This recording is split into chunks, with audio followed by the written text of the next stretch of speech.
ان مسلمانوں کو جو اپنا مال شادیوں میں خرچ کرتے ہیں قومی مضبوطی پر خرچ نہیں کرتے، کس کو غلبہ ملے گا؟ آپ کے قریب کے شہر حیدرآباد میں ابھی چند دن پہلے ایک صاحب نے اپنی بیٹی کی شادی میں 16 کروڑ روپیہ خرچ کیا، 16 کروڑ روپیہ خرچ کیا۔ اور یہی صاحب انہوں نے جو چھوٹی سی مسجد بنائی تھی، اس مسجد کے امام کی بیوی کی طبیعت خراب ہوئی، زیادہ خراب ہوئی، تو امام صاحب چھٹی لے کر اپنی بیوی کا علاج کرانے گاؤں گئے، اور چھٹی ملی تھی 1 ہفتے کی، آنے میں تھوڑی دیر لگ گئی، 4-5 دن لیٹ ہو گئے۔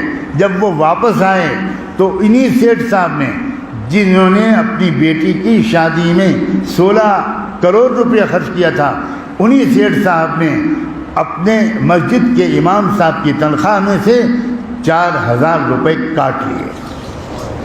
اس قوم کو عزت ملے گی؟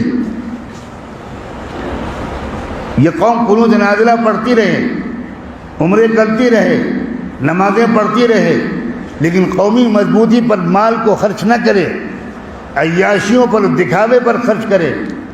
میں صاف لفظوں میں کہنا چاہتا ہوں، اور میں میدان کا انسان ہوں، اس ملک میں اگر مال صحیح طور پر خرچ کرنے کا انتظام ہو جائے تو میں سچ کہتا ہوں مختلف سیاسی پارٹیوں کی پالیسی کو ہم کنٹرول کر سکتے ہیں۔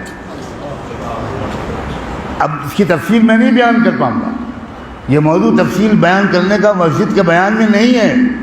سارا کھیل اس ملک میں سیاست کا مال کی بنیاد پر چل رہا ہے، 100% مال کی بنیاد